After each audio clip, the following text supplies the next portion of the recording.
Hey everybody, welcome to TMI Live. And as you can see, we have a special guest today. We have Vendetta on the side screen here, and she's joining me live actually in the same room. So if you hopefully aren't hearing too much of an echo. We also have a special guest in the background there.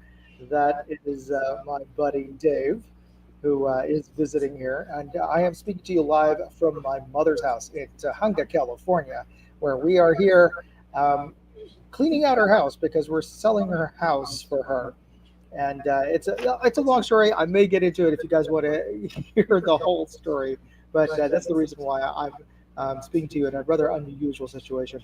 Yeah, if you recall from a couple episodes back, I was here about a month or so ago, and it was before all of this drama came up with her breaking her hip and forcing this home a last minute move. But anyway, I'm glad everybody is here and could join me in the last minute. And sorry again for the delay. We just trying to work out the technical kinks over here with setting up a live show in the middle of my mother's living room. So I just wanted to thank everybody for joining us. We have on the side panel, I can already see here, we've got Pick, we got Mark Morris, we have Michael L., we have a Porsche Speedster, we have J Delta, and we have Abigail, and she's got a whole new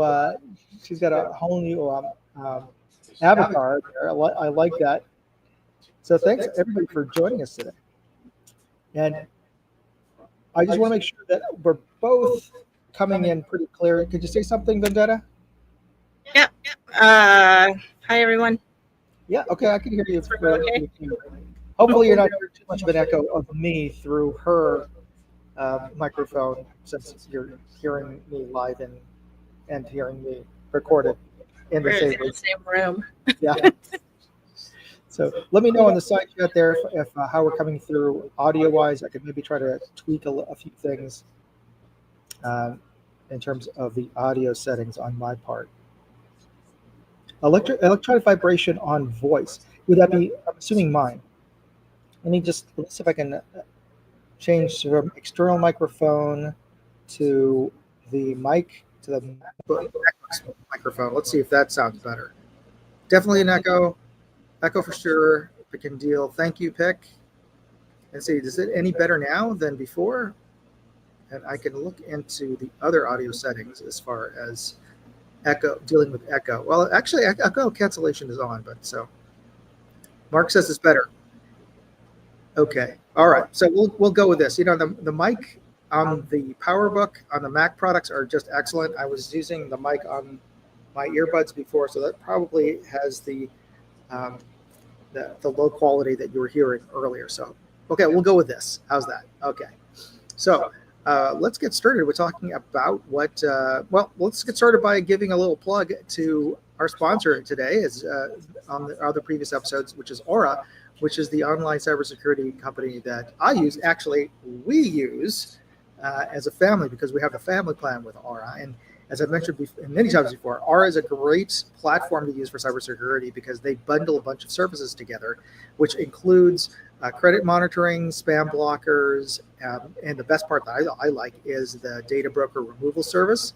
So you can just authorize them to get your information off of the web from all these online marketeers using Aura, but also they have a VPN and they offer $1 million in identity theft insurance, all bundled into one low monthly fee. So why wouldn't you use Aura? Because we do.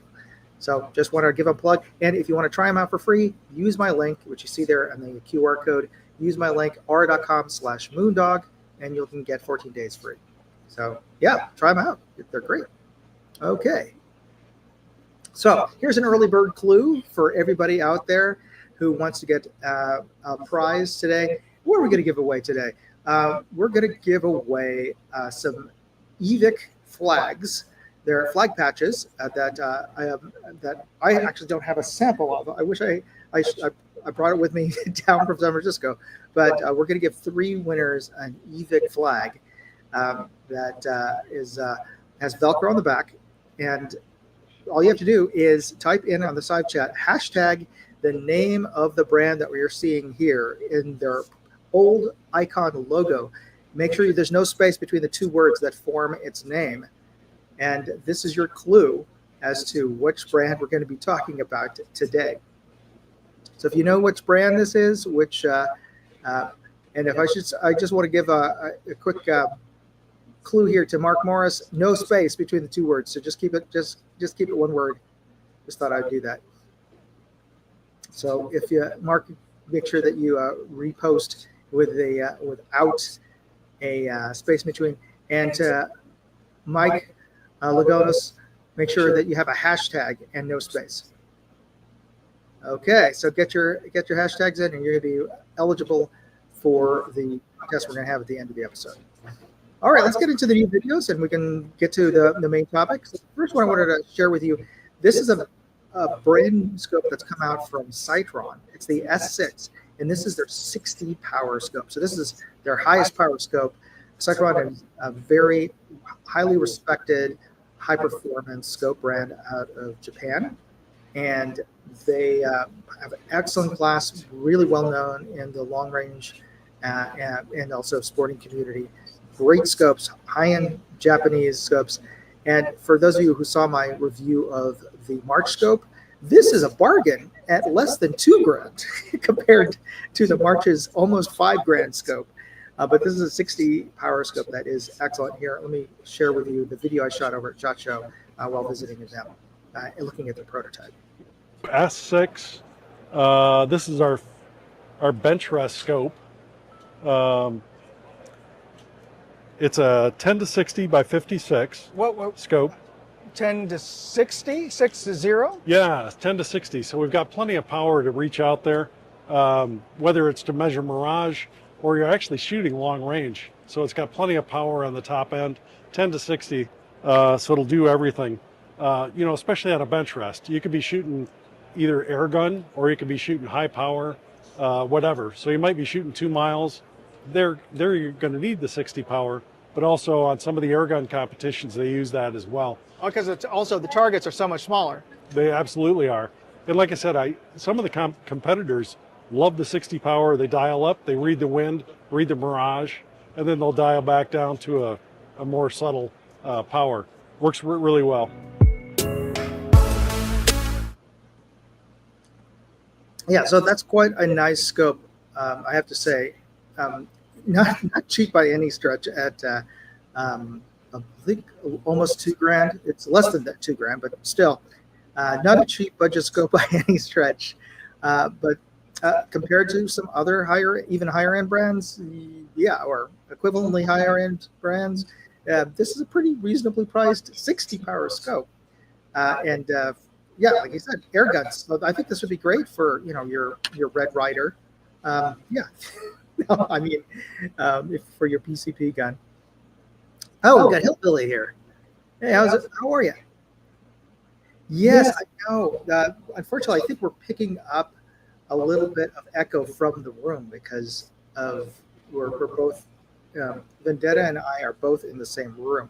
I don't know if there's any way to reduce that. Vendetta, are you on echo reduction on your sound settings?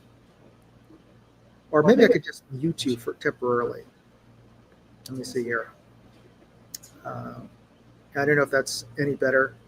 Yeah, actually, I'm hearing less echo on your end. Do you know, Vendetta, do you know if you're on the mics, which mic you're on, if you're on the PowerBook? Says I'm on my computer. Okay. Well, you're on mute, so I guess you're okay. Better. Okay. I think I don't hear a difference really on my end. So it sounds the same to me. Okay. I mean, despite the fact that you're right across the room. Yeah, I don't think part of the challenge here is we're both literally about 5 feet away from each other. So I guess that is the downside of actually doing live when you're both in the same room. I mean, I suppose you could sit next to me and we could all be being picked up by my microphone. Maybe that'll work. Do you want Do to you want do me to that? try that? Yeah. Okay, hang on.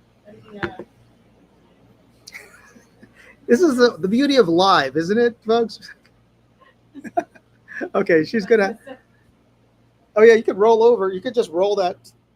You could just roll that desk over here. With your mom's walker that we'll be bringing back up to her later. Actually, I think we're gonna donate that. But I hope so. It doesn't look stable. Yeah, you can either It look doesn't on. look stable. Here, I'll scooch over. I don't know. Should we be like? My head looks smaller than yours. Okay, well, I don't know. How does it sound, folks? Are we working out over here, both of us together, sound wise? Okay, Pick says it sounds great. Say something. Oh, okay. Testing. Okay. All right. All right. So let's continue on, shall we? Okay. So let's on to the next video. And we got somebody new here, Barnaby. Hey, welcome.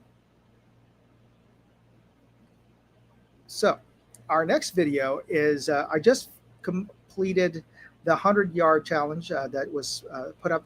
There is challenge target by Day at the range. Definitely check out his channel. And he put up a set of challenge targets that anybody with a rimfire is welcome to try out, and try to see how well you can group with your particular rifle and ammo of your choice at 100 yards. And you have 2 chances on each of the challenge targets, and see if you can how good of a 5-shot group you can make at 100 yards. And he's broken it down to different types of rifles, whether you have a factory rifle or an upgraded rifle. So there's a lot of opportunities there, and also he wants to see what different kinds of ammo everybody's shooting. So I shot with both CCI standard, and in this particular video I shot with TAC 22.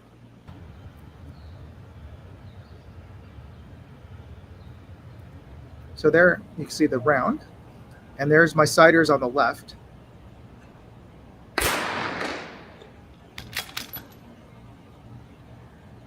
And I'm shooting a CZ457 factory stock. The only upgrades I've put onto it are a Area 419 rail, and of course the scope is a Discovery Optics. The scope doesn't come with a rifle. It's a Discovery Optics XED 6-50.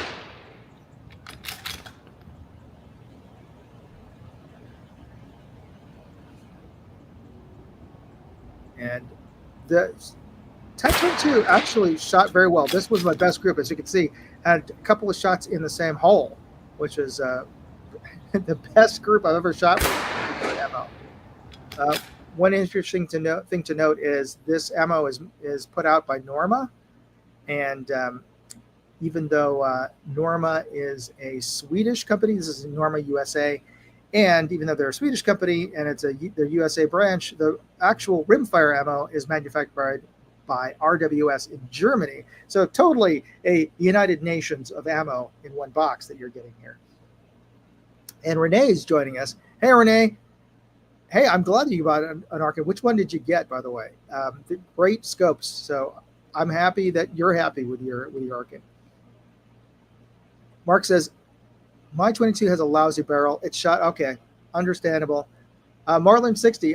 It's not unusual that you shot it out. I mean, everybody who got a Marlin when they were a kid, probably, we as much ammo as you could afford with my allowance. Yeah, I shot that thing. I'm surprised it's not my barrel isn't shot out, but certainly not my best shooting rifle anymore by any stretch. And I probably thought I shot better with it when I was younger, but I don't know. Abigail says, Norma makes great ammo. My home defense ammo is Norma 50 grain 5.56 hollow points. And Fluffy millimeter Jeep guy, 10 millimeter Jeep guy. Hey, thanks for joining us. Okay, so those are the 2 videos that I posted on my Moondog 2A channel. And on my Moondog Reviews channel, I posted a review of a Phoenix E0 6R, which is their sort of big brother to their 3R, which is a keychain light. And this one, technically, it's like a stretched out version, a little slightly, ever so slightly thicker version compared to the 3. So you could, as a stretch, consider it a keychain light. It's a little bit bigger than, say, those folding key fobs. I don't happen to have mine on me, but you know what I'm talking about. I think VW and came out, or Porsche VW came out with those big key fobs that have the remote as well as swings out. So the E06R is about that size. So technically you could call it a keychain light, and it certainly has a little loop built into the body that you could put your keychain ring through. And it's an all metal body, and the overall design of it is very similar to the E03R with the activation button there, and you can see it's kind of a disco light, LED light on the side there. You can see how small it is. It fits in my hand, and this is the beam pattern that This is low, medium, high, and this is turbo mode. I'm going to turn on the UV light. Can't see it that well on the camera, but it is quite visible with the naked eye. And our laser. There we go. This is the Phoenix. This is low, medium, high, turbo. And I don't know if you could hear a little bit of that And the rumbling laser. at the beginning of that outdoor test. Those are fireworks. I can see it with my naked eye out to the telephone pole. And that's 120 feet, as I measured with a laser rangefinder, that pole there in the video. As I mentioned, fireworks, I recorded that particular review a few days before July 4th. So those are folks practicing their fireworks in the neighborhood, as they tend to, the week before and the week after. Yeah, that's acceptable. Yes, Not 3 months after the holiday. true. All right, so that's the video that I posted on Moondog Reviews. And on Moondog Go, my travel channel, I posted a little video walkthrough of a section of the new Super Nintendo World in Hollywood. And it's the Thwomp Panel Panic mini game. And scattered throughout Super Nintendo World are a bunch of little fun mini games that you can play. And the point of it is you do each of these little mini challenges to earn a badge if you get these electronic You have a wristband. Yeah, power wristwatch. It costs $35, and it's for diehard. What? Stuff. $40? Something like that. Yeah. It's like two $20 bills to just cover it. Yeah, And but you got to be a real diehard Nintendo fan oops, I didn't Guess realize what? I was wearing this today. to really want to spend that kind of money. Of course, if you have kids, you kind of are obligated to do it. But so the Thwomp Panel Panic is a mini game that's unique to Hollywood. It's and it's kind of hidden. If you can see here in the thumbnail, there's Bowser's Castle, and to the left of Bowser Castle, you can see the sign for to the beginning of Mario Kart ride, and to the right of it, you can see that big toadstool, red toadstool. That's Toadstool Cafe. But if you look in between, there's this doorway, this below the castle there. There's two people. One's a guy wearing a white shirt, a woman wearing a black shirt, both wearing jeans. That doorway there takes you to the Thwomp Panel Panic. But otherwise, there's no signs to it. There's nothing that's sort of telling you go here for this special minigame. So part of the attraction of being at Super Nintendo World is it's kind of like a video game. There's like hidden little Easter eggs everywhere. You have to just find them because they're just there. But they don't design signs or signage to get you to go there. You have to explore, which is part of the fun. And here is the Thwomp panel Panic.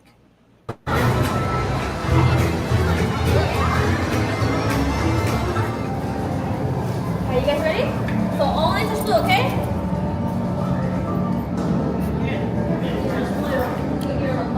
Alright, you guys can tap the screen once you're ready. Remember, all in touch blue, all in touch blue.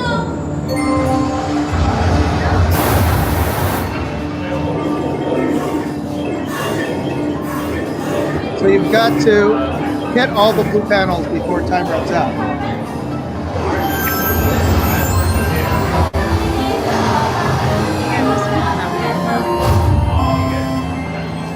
Great job. So now we're going to tap the corner right there to get your key. Great job. Tap your first. Great job. Oh yeah, I forgot to mention this about the wristbands for Nintendo World. You could actually use it as an amiibo for games, Oh, including like Zelda. Because when I was in San Francisco, well, you were down here. I was in San Francisco, and then Tomas, our son, reminded me to use it for Breath of the Wild. so what do you get with the wristband when you're playing Breath of the Wild? Do you get any bonuses? Yeah, you do. You get all this free loot. Oh, Yeah, I didn't know that. in the game. That's pretty cool. Hey, so we have a special guest who has his own channel on YouTube. I should highlight here. Just follow me. 1, 2, 3. Hey, hey, Mario. Speaking of Mario and Nintendo World, I hope you get a chance. I know Mario's in California as well, so hopefully he gets a chance or has had a chance to go down to Universal Studios here in LA and check out Super Mario World, Super Nintendo Land at Universal.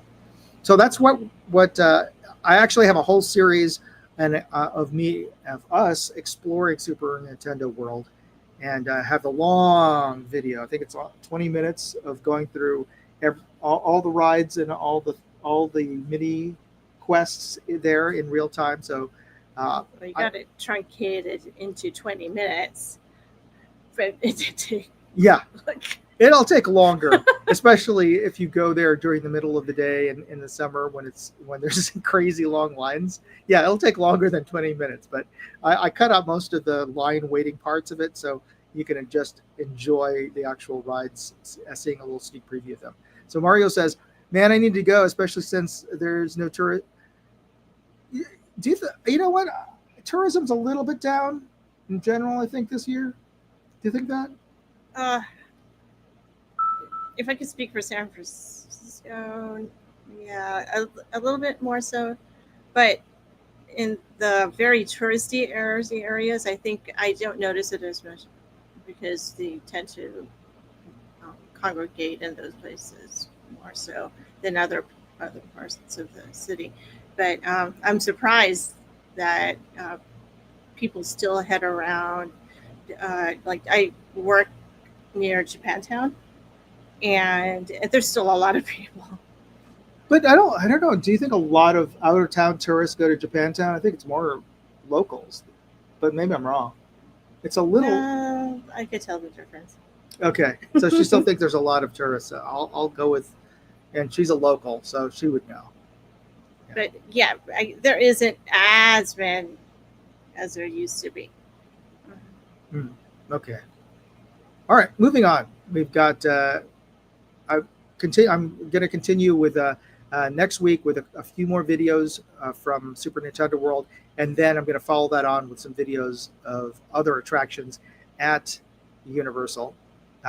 So check them out at Moondog Go. And I should remind everybody, while you're watching this, especially if you're in the side chat, don't forget to hit the like button, of course, on the video while you're watching all of us and typing your. Hey, Portia Speedster says, "I love J-Town growing up." I forgot. Did you grow up in San Francisco? That's pretty cool. I think I remember Portia Speedster mentioning to me that he grew up in California, but I didn't realize it was in San Francisco, and he now lives in Pennsylvania. Oh wow. near Those are not too miles far away. from Philly. Oh, so Portia Speaker said L.A. So okay, Oh. I guess so you're right. People from out of town do visit J-Town, Japantown. Yeah. Yeah. Mark Moore says California is like a bowl of cereal. Once you buy all the nuts and fruits, you're left with a bunch of flakes. It's true. That is a valid excuse. In if you're a Californian, if you miss an appointment or are late, you just say, "Oh, sorry, dude, I flaked," and it's okay. So, yeah, part of being from California. Okay, so that was a part of the video or part of the show where I showed you all the videos I posted this week on my 3 different channels. I'm asking you guys for your assistance in coming up with a headline for the thumbnail for an upcoming video that I'll be posting up later this week. And that is for my comparison video of comparing TAC-22 to CCI standard in my CZ457. So I'm going to be shooting both of them at 100 yards, and we're going to be shooting 20 rounds with each of them, and we're just going to compare them side by side and what the kind of results that I get with my rifle. And in both cases, my testing protocol for these is I'm shooting 4 5-shot groups with both of them with a warm-up round before I start the test. But of course, before I start the test, I'm also shooting through anywhere between 5 to 12 rounds of ammo to zero out my scope for that ammo. And before I start testing either of those 2 ammos, I run a dry brush through the barrel, through the bore twice, just so that we can start with the same level of fouling for the barrel. I don't do a deep clean before starting, but I do run a brush twice through there. So the headline that I'm going with is TAC-22 versus CCI standard. I know, so creative, but maybe you guys can come up with something better. There we go. Battle of the budgets is what TJ thought.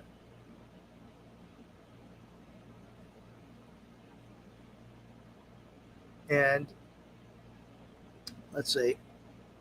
Oh, okay, I'm looking through the other posts, but I think they're in commenting to the state of California, the comments. But I like that. Let me get a screenshot of that suggestion from TJ Fishing. Battle of the budget. Now, I don't know how much TAC-22 is in your neck of the woods. It's generally or about the same price as CCI standard, and it really isn't intended to be as the photo and kind of implies, it's a little bit of a more rounded nose, I believe. And it's intended for semi-auto, specifically 22 conversions to cycle more reliably in those kind of actions. So it's not really a bolt action long range round by any stretch. But for whatever reason, I can't find any RWS rimfire ammo of any kind in my area of California, at least not any of the local stores or the Bass Pro near me or any of the other sporting stores. I used to be able to find it at Turner Outdoors and Bass Pro before COVID, of course. But now I can't find any RWS, and the TAC-22 is the only thing that is made by RWS that I could shoot. So Michael asks, who makes TAC-22? It's actually manufactured by RWS, though it's put out by Norma USA. But the head stamp is RWS, and it says on the box that it's manufactured for Norma USA by RWS in Germany. And you know what?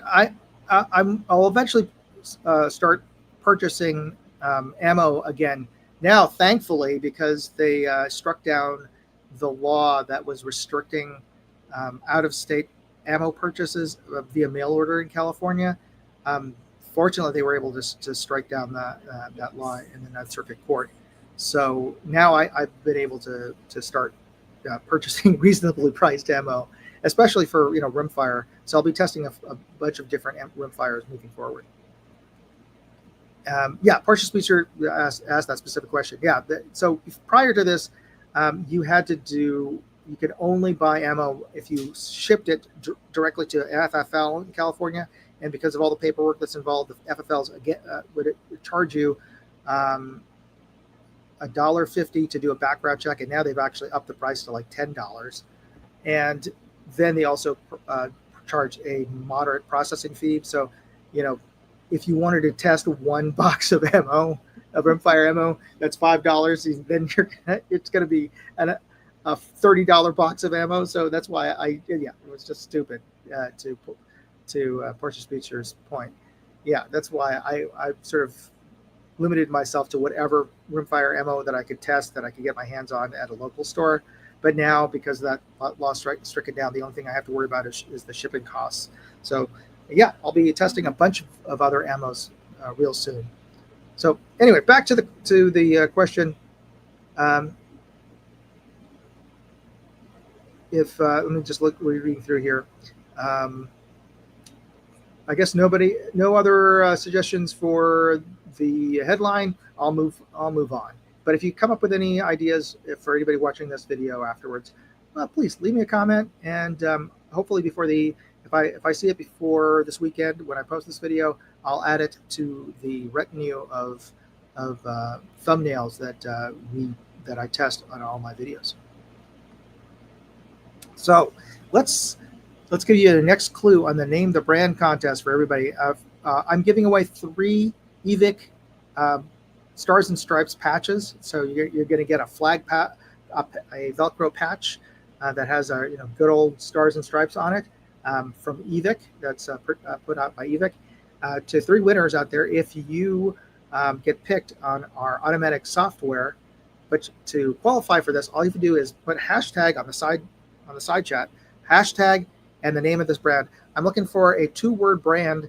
Note and remove the space in between the 2 words. So it's just hashtag 2 words together. And the clue is that this American casual dining chain was founded in 1969 in Tennessee by a Shell gas station owner who wanted to create an old-timey general store concept of a diner to encourage longer stops and sales at his gas station. Now, the restaurant was filled with antiques, bric-a-brac, and features rocking chairs for sale on its front porch. And this, from this one location in Tennessee, expanded into practically nationwide casual restaurant chain. So if you know which brand we're talking about, put in the side chat there, hashtag 1 word, even though it's 2 words, but make it 1 word. Don't put a space in between, and you'll be automatically entered into the contest. And hint, this is the main topic of today's episode. And that is this monstrosity. So I think everybody's heard about this particular brand. It's Cracker Barrel. And the big hullabaloo right now is the new corporate remodel that was announced by their CEO of the brand and the store.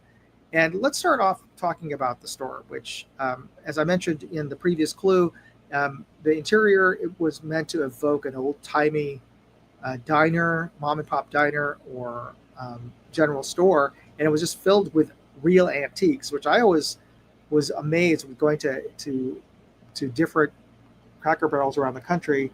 Each of them was filled with a different antique, because they actually literally, got real antiques or stuff that looked like antiques and put it into the stores. And so no 2 were exactly the same in terms of the stuff that was on the walls, but they were still always interesting. Especially, I love the old photographs of things. Photographs and prints from who knows when. I remember like fishing poles and things like that. But Yes, that's the first time I've seen the. Is that a prototype? Or this is the actual new. picture? There's apparently a handful of new locations in Florida that they tested out this new remodel, and that's their newer location. And I've got a couple other photos, but this is the first photo that I saw of theirs, and the first thing I thought of was, this is not Cracker Barrel anymore. This is Crate and Barrel, because yeah, those are antiques, but to arrange them like that is a little frou-frou to me. And the I don't know what's frou-frou, but it's like it's trying. It's trying. It's trying too hard to And be cool and I- contemporary. Yeah, I used to pass by the Crate and Barrel on my way home from work, and I feel like the walls don't really match that, and but the lighting does. Uh, the seating is like they don't match. I don't know. I don't I'm like sure. the booth. It's really strange. That booth. It looks like they've smashed together the new remodels of the McDonald's with Cracker Barrel.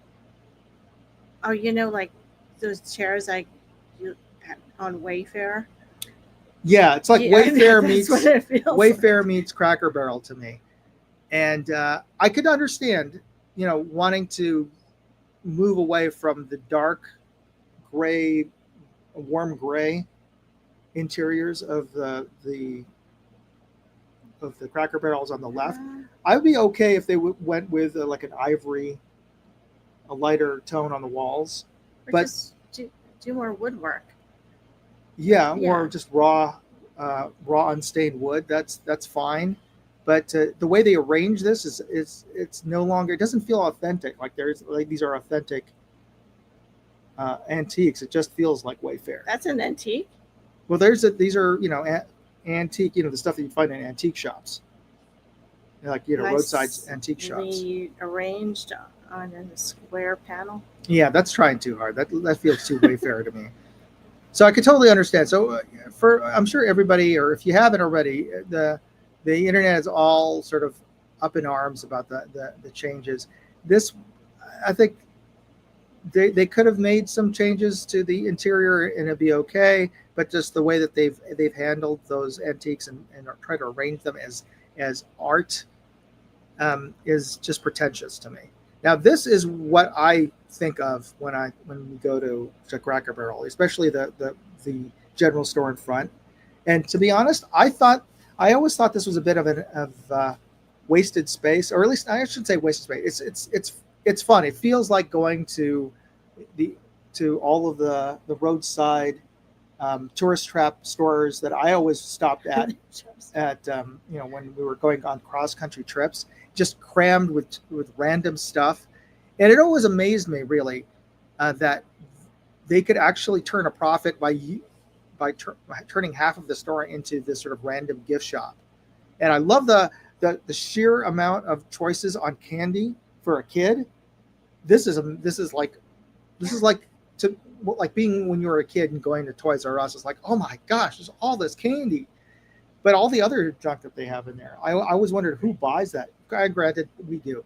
We've bought toys there. I've bought like this funny puppet thing for the kids. But have you ever bought any of the clothes or the music and CDs there? Oh, I got Dolly Parton. Oh, okay, yeah, fair enough. Fair enough. Yeah. Christmas hits, and let's see, what else did I remember buying other than the candy? Like mini video game, a handheld one. Yeah, Tomas still plays with that.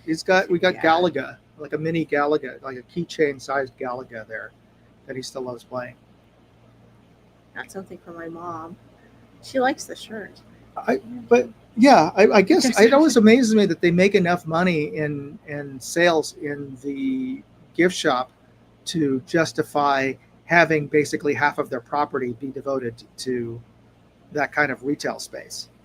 So, but apparently I'm somewhat correct in my amazement that it turned a profit, or disbelief that it could turn a profit, because apparently even before this big drop in share value that happened, as Pick mentioned here, dropped to 10K in value in terms of their stock. Their stock has been sliding. It's lost half of its value over the last 5 years because they just haven't been as profitable. And part of it is, like I said, half of their retail space is devoted to just random gift shop.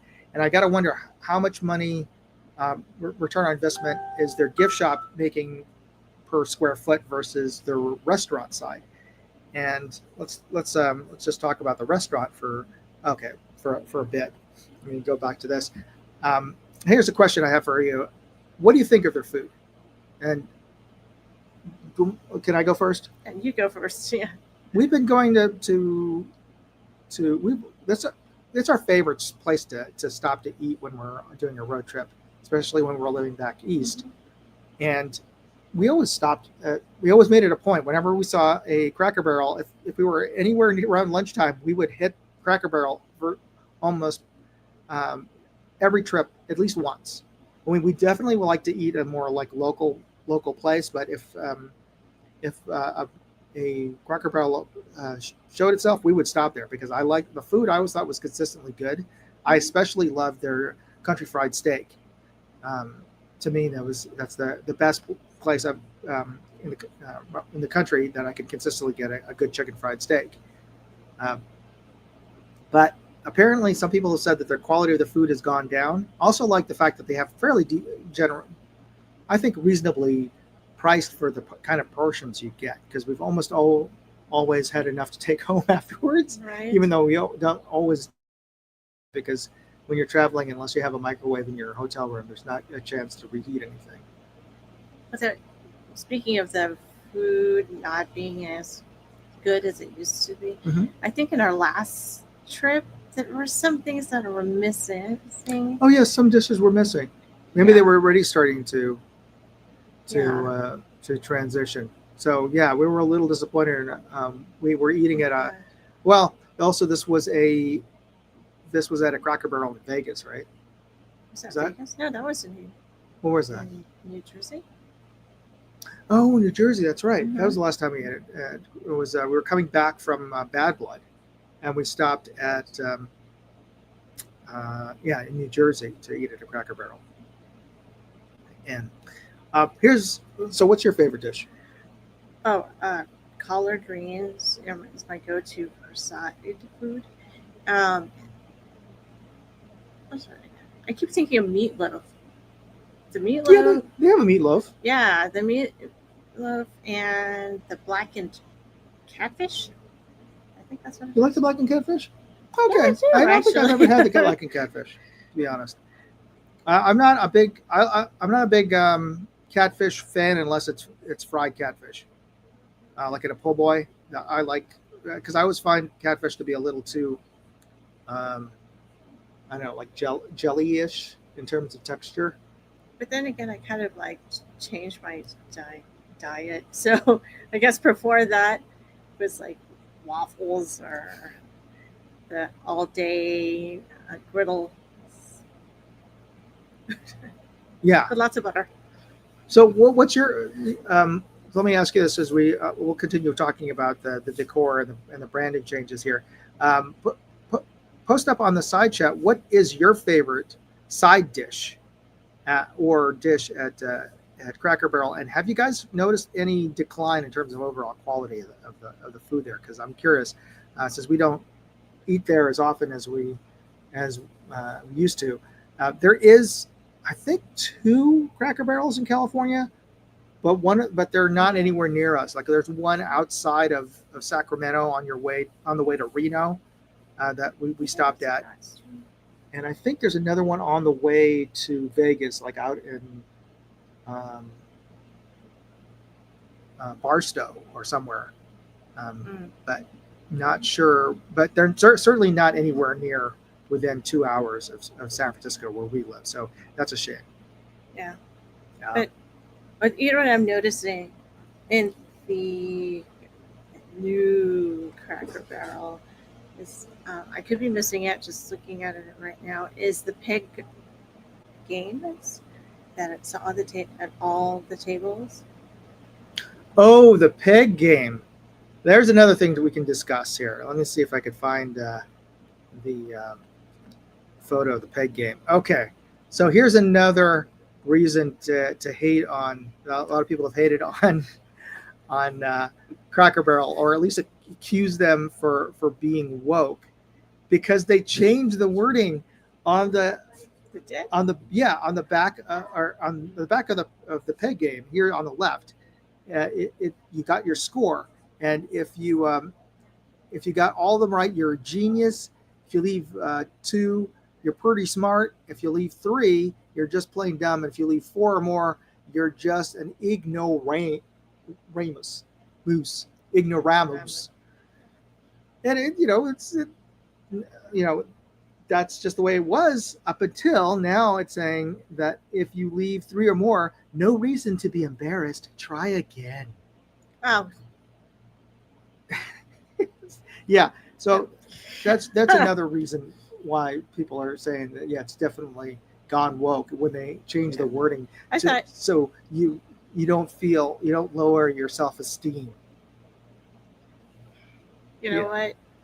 I thought you were going to say something about the game missing a few pegs. Oh, yeah. kind of thing. And there's some change about it that's just like, what? We don't get new pegs.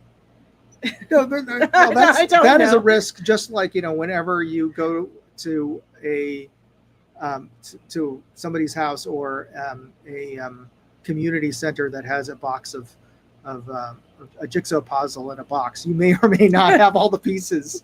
Yeah. So sometimes when you're at the Cracker Barrel, you got to check to see if your peg game has all of the golf tees in it, or at least enough to actually play the game. Tom just takes it off the other tables. Yeah, I just take it out. Yeah, if there's not enough on my table, I'll just grab it on the next available table. Hey, J Delta, thank you for posting a super sticker. Much appreciated, dude. Totally. That's one of the reasons why people are thinking that's gone woke, along with the fact that it looks more like the interior of a Creighton barrel instead of a Cracker Barrel, to me. But not there yet. Yeah, so this is I posted up. So these are photos of a Creighton barrel, so you can see here why I'm saying it. It feels more Creighton barrel than Cracker Barrel. And along with this, people are also talking about the changeover in the logo, which, as 2 graphic designers, we could at least for sure speak about. And the fact that yes, they have gone through some iterations of changes over the many years, starting from 1969 to 1977. They didn't even have an illustration or any sort of mark other than sort of old wood type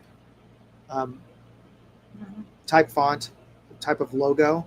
But then they, in 1977, they introduced the illustration of the old man next to the Cracker Barrel with this strange kind of 70s artisan, folky kind of custom font that it does feel kind of old school, kind of turn of the century, but it is very hard to read.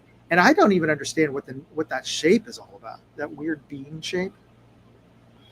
So I can understand from a readability standpoint if you're driving down the road. This has to do with graphic design. If you're driving down the road, you can see it from a distance and you're driving. That's the reason why one of the first brands, gas brands, to come out with their own logo was Texaco, with the star, the white star on a red circle. That was very visible from long distance, and everybody knows 76. And so there's reasons why you want a nice, readable, very visual logo from a sign on the side of a highway standpoint. But the new Cracker Barrel logo, it's just it's just there. I can totally understand keeping the typeface, so there's some brand consistency, but I don't understand why it's all the extra white space around it. It just seems, from a scale standpoint, weirdly. Are they going to expand into merch, or? I don't know, but if that's their standard logo lockup with that orange kind of hexagonal shape, I think it's supposed to look like a barrel, but it doesn't look enough like a barrel to me. It's a barrel? I mean, I don't know what that shape is. Somebody said that it kind of looks like a barrel, but it doesn't look enough of a barrel to me to be like, hey, it's in a barrel. Okay, at least that would have made more sense. from there is the barrel. And So- and another thing is the, as far as the font goes, it's not, you know, we were talking earlier about the old timey mom and pop feeling of the shop. It has a little bit of that kind of roughness in the font, but then when you look at this, it doesn't, it looks like a generic font. Yeah, it's very generic. Hillbilly had a VIP show last night, and he asked the same question. And Country Fried Steak one is the number one. Yeah, I love their Country Fried Steak. And as Portia Speedster said, and a couple other comedians have said that, yeah, they got rid of the cracker and the barrel. Are in they the the logo. meat crackers looking like that? Yeah, it would make more sense if they gave you a cracker with every meal that had that shape. But yeah, what is that just big? It just looks like the typeface looks too small for the area that they have it in. As I said, unless they're going to brand it into like a cheese cracker with a logo in the middle looking like that, burnt in. Yeah, that's what speaking of burned in, I wish they would make it, if they wanted like a cool contemporary look that still feels authentic and old timey.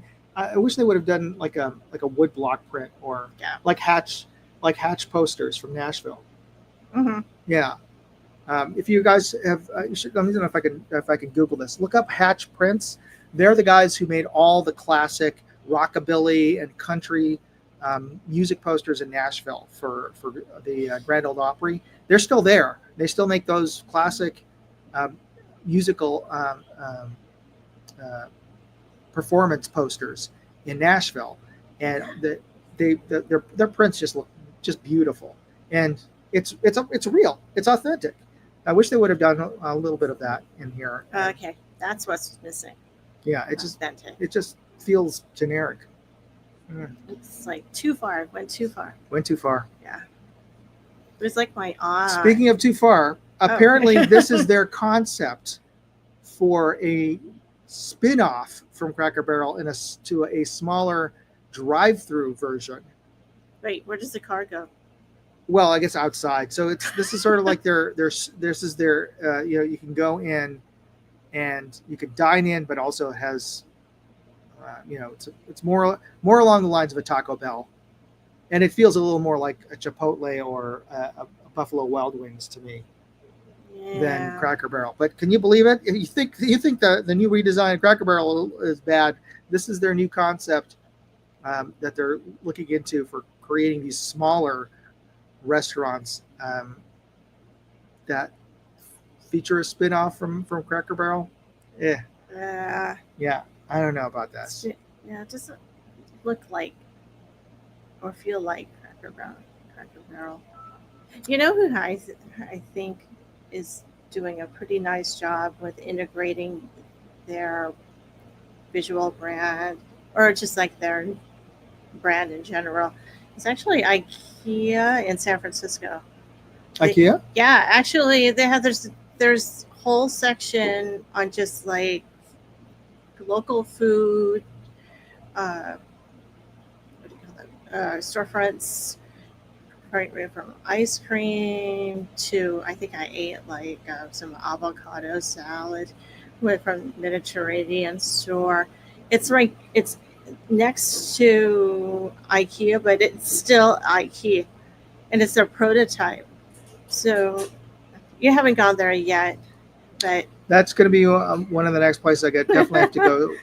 It's filmed for Moondog Go. Yeah, it's kind of like in the borderline of that sketchy area that you see on TV everywhere to like the more touristy area that we were talking about earlier. And it still feels like IKEA.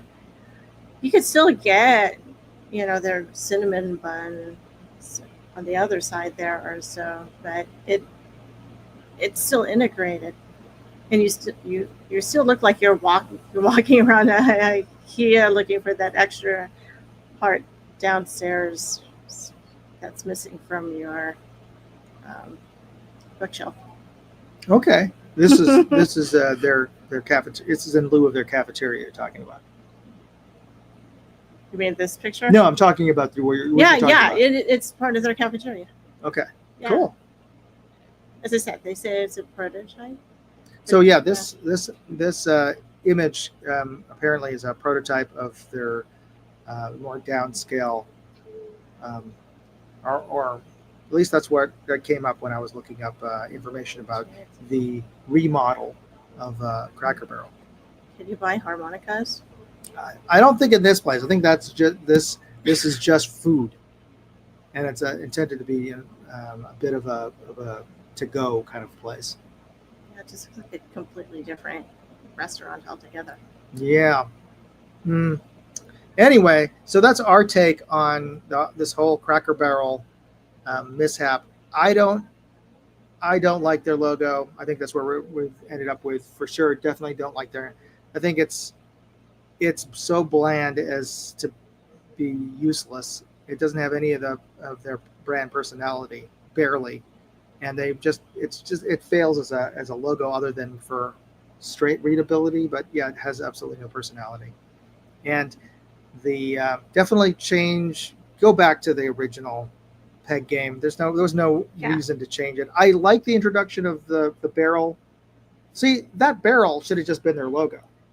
Hello. Just like that. Just put the freaking font below that, and you're done. You're done. Just like that. Just leave it. And triangular. And instead of making it look like this is just a waste of time. And I could get into making the walls off white, that sort of antique white. That's fine. But there's no need to be so precious with the items and putting them in frames and collecting them. That's just ridiculous. Wait till you get our son and his opinions on that. Yeah, I think I'll ask him next week. All right, so let's wrap things up, everybody. Thanks for sticking with us on this rather strange episode being shot in my mom's living room. You like her curtains, by the way? Vintage 1980s. So there's a bit of an antique right there.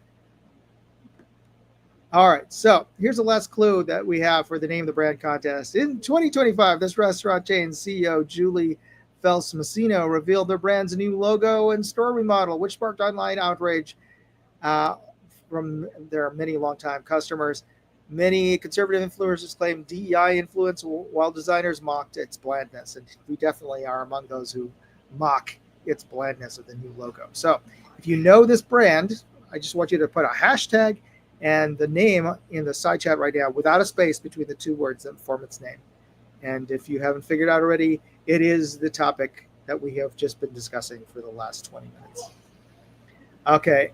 And before we wrap things up and we get into the actual contest, just want to tell you about there's still 4 more days left in this contest. You can win a set of shooting earbuds from Pro here. And let me just post up a link to where you could you can post those. If I could find all of my windows. Live stream notes. There we go. Would be the one that's labeled live stream notes. So I'm going to post up the direct link to enter the contest there in the side chat. And of course, you could always find my current contest on the website at moondogindustries.com/contest. But here's a direct link for you. And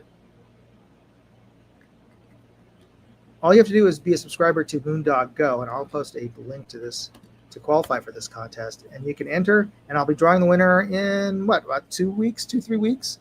So yeah, you have a chance. Get your contest entries in, and you could win a pair of these Pro Hear Bluetooth shooting earbuds. So they are hearing protection. They will cut out if it senses any sound above 80 decibels, so that you can use them out at the range. And they're great just for listening to music. I've tested them out, and they sound great. All right, and also, I should point out on the website, it's not a contest, but I am raising money for my son's middle school class trip to Washington, D.C. And of course, everybody should have an opportunity, especially as a student, to go visit our nation's capital and see all that history. So they're taking a class trip next spring to D.C., and we're raising money for him and for the school. We're going to help pay for all the teachers' luggage fees, because they're also, the teachers are, the middle school teachers are going to be there as their chaperones. So we want to help them out by, I'm going to help them out by selling some of the stuff that I have reviewed, like this night vision camera that clips onto your scope, and you can you can donate to their fundraiser. The price, which is half the retail price of the item that I have up on the yard sale. And not only will you get this, but you'll be helping out the school. So all the funds that go to the yard sale will be donated directly to the fundraiser. So I'm not keeping any of it. It's going to the fundraiser. And you can get a bunch of cool stuff, including right now. Let me just check out, what do I have right now posted up there? Moondog.com/yard sale. And, oh yeah, right now, somebody could get a TPO, a Texas Precision Optics 40 power, 5 to 40 power by 56 scope for by donating $160 to the fundraiser. So there you go. If you want a 40 power scope from TPO, I've reviewed this, and you could get it. So here's a link to that yard sale. And now let me bring up the giveaway tool, and we have 4 entries for Cracker Barrel. So we're going to see who wins this thing. Okay. Wait a second. If you have 4 people, and and we're you've giving got- away 3 flags. 3 So flags. one person's not going to win. 3 people are going to win. You should throw in the K-pop Demon Hunter sticker pack. Then. I'll do that for next week. Yeah. Okay, so, oh yeah, don't forget to smash that thumbs up, folks. Definitely hit like and hit subscribe, hit that notification bell before we do the contest here. So, do you want to give us a countdown? I'll hit the draw button. 5, 4, 3, 2, 1. All right. Who's going to win the patch? And we'll throw in a sticker from Evic. Yeah. Mark Morris. And he's also the first one who, I think he was the first person to post in the side chat today. So here we go. Mark, congratulations. All right. So Yay.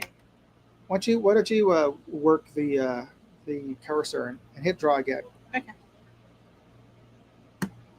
All right. Next one. Number 2 goes to. And Pick. hey. Congratulations, Pick. All right. And number 3 goes to.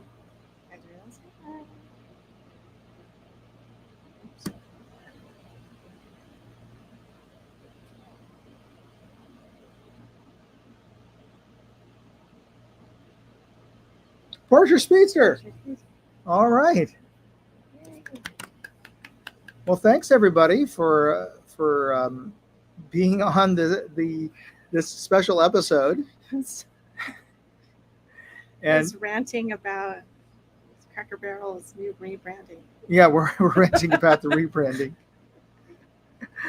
But yeah, and oh yeah, you've got to. Let me just. Yeah, there we go. Since it's just the 2 of us, and you're not on your camera. But anyway, thanks to everybody for joining us. Next week we'll be back in my studio in San Francisco, and hopefully, if I can get my guests lined up, we're going to be talking about that new hot video and that new hot movie, streaming movie, K-pop Demon Hunters. We're talking about the stickers. I was going to give that away, and I'm hoping to get 1, possibly 2 special guests, animators. One an ex-animator from Pixar, and the other a current animator from a studio which cannot be named because they are very, very very litigious, and they're very sensitive about any of their employees talking about their projects. But let me just say that they are they are the studio that is most embarrassed by the success of K-pop Demon Hunters, because all of their most recent animated films have failed so poorly.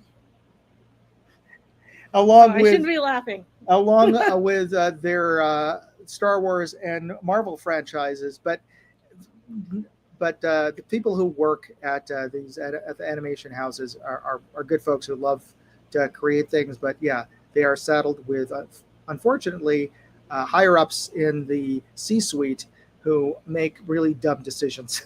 Anyway, hopefully I'm trying to work the schedule to get them on as guests to talk about K-pop Demon Hunters next week. So stay tuned for that. Hopefully you can join us for next week's show, and be sure to and thank you Jay Delta there for prayers. My mom's doing much better now. I thought I was going to get into it a little bit. Don't want to saddle you with the long drama sad story. So the short story is, my mother started dialysis, which for many of you who have family members or may actually have to have kidney failure, have to get dialysis. It is a big deal on your body, but at the same time, she had the so often sad story of an older woman falling and breaking her hip, which she did at home at this house. And she's now living alone. But thankfully, at the time, she had friends visiting her. But they weren't there. They just heard her calling out. So anyway, thankfully, it wasn't like days later. It was just a couple of more minutes. But anyway, she broke her femur, her hip, and they had to do emergency surgery. So all these things just sort of just snowballed in the last 3 weeks. So I was here a couple of weeks ago because of a funeral, and that was before she broke her hip. It's literally 3 days after I left, she broke her hip. So then I had to scramble and find a place for her to live, because she can't stay here. She can't live in her own house because it's just not. She can't live alone. 2, the house is not built for somebody who is disabled. It would require way too much. There's stairs just to get to the sidewalk. Just a lot of stuff in this house. And then, more importantly, she can't live alone.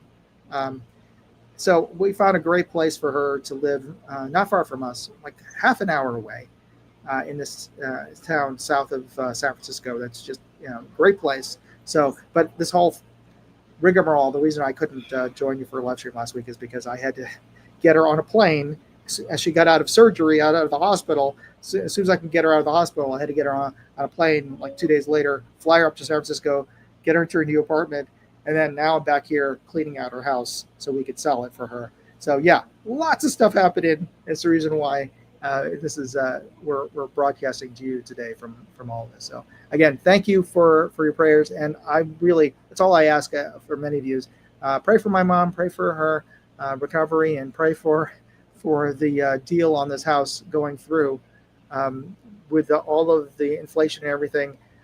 We do have a buyer who is interested in the house, but they're just worried that they're just trying to get bids from contractors right now. But with all of the rebuilding that's going on in Southern California after the fires, as you saw in the Pacific Palisades earlier this year, the price, the amount of prices have gone up crazy here in Southern California to do a remodel because of all the rebuilding that's going on. So yeah, anyway, long story short, prayers really do work, and we appreciate it. So her name's Linda Del Mundo. So say a prayer, go to church this Sunday, say a prayer for her. Would be much appreciated. All right, everybody, thanks for tuning in. We'll catch you next week, or at least I will. This guy. Yeah. All right, everybody, thanks for tuning in. God bless. Moondog out. Hey, I'd like to know what you thought of this video. Leave me a comment or chat with me on Facebook, Twitter, TikTok, MeWe, Instagram, or Locals. And if you want to see all of my videos, go to moondogindustries.com.